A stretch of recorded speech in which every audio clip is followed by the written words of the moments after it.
federal judge ordered former Trump campaign chairman Paul Manafort to jail Friday morning. Manafort is awaiting trial on a variety of financial charges, but the judge revoked Manafort's bail after prosecutors accused him of tampering with the witnesses of that trial.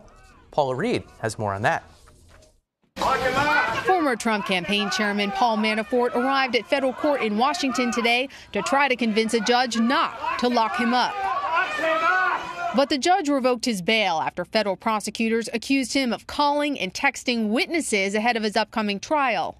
Manafort and his Russian business partner, Konstantin Kilimnik, allegedly asked European contacts to testify that their lobbying work did not take place in the U.S. Judge Amy Berman Jackson told Manafort's attorney, "This is not middle school. I can't take his cell phone. I have no appetite for this." Manafort will now remain in jail until his trial concludes later this year. He currently faces dozens of charges, including financial fraud, money laundering, and false statements. Mr. President, have you spoken with Paul Manafort, Mr. President? Speaking with reporters earlier in the day, the president defended his former campaign chairman. They went back 12 years to get things that he did 12 years ago? Manafort served as campaign chairman for 5 months, including during the Republican convention. But Mr. Trump today downplayed Manafort's role in the campaign. You know, Paul Manafort worked for me for a very short period of time. He worked for me, for 49 days or something? A very short period of time. After Manafort was sent to jail, the president tweeted, "Wow, what a tough sentence for Paul Manafort. What about Comey and Crooked Hillary and all the others? Very unfair."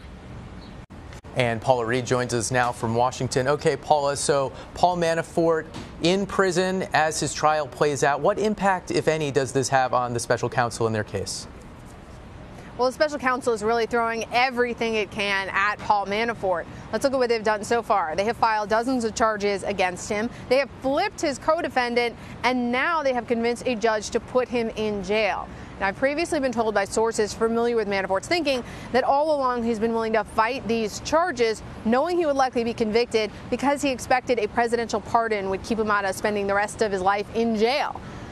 Today, the president's personal attorney, Rudy Giuliani, also told me that there could be some presidential pardons at the end of the Mueller probe.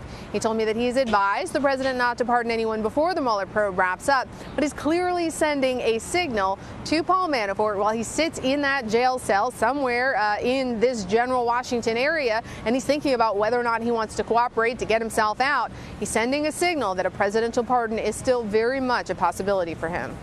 That pardon notwithstanding, Manafort's associate Rick Gates pleaded guilty to conspiracy and making false statements back in February. How does his cooperation affect Manafort's situation? Well, it's never good when your co-defendant, someone that you're facing charges with about work that you engaged in together, it's never good when they flip because they know where all the evidence is to potentially convict you on those charges. So that definitely increases the pressure on Manafort, but he is in a truly unique situation because there is a chance that even if he was convicted on every single charge, he could be exonerated. He could be pardoned and never have to spend a day in jail. So in any other case, if your co-defendant flips, you're pretty much cooked and likely to spend the rest of your life in jail. But for Manafort, that's not necessarily true. Now, Mr. Gates decided to cooperate. He originally was in lockstep with Manafort. They were going to fight this all the way.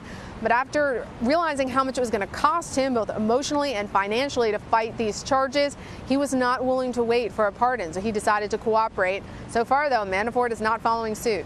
Well, it's an unusual case in so many ways. One of them, that the president is involved. What do we know about him agreeing or not agreeing to an interview with Mueller and what that would look like?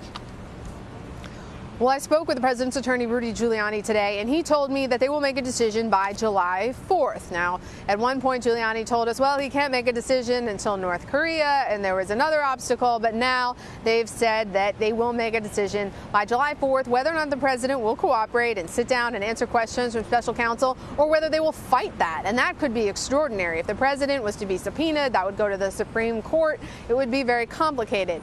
Giuliani told me today he's less likely to encourage the president to sit down for that interview because of the Office of Inspector General report that came out yesterday. He says that report really raised questions for him and the president about whether or not he would be treated fairly. Now, I pushed back on this. I said, wait a second.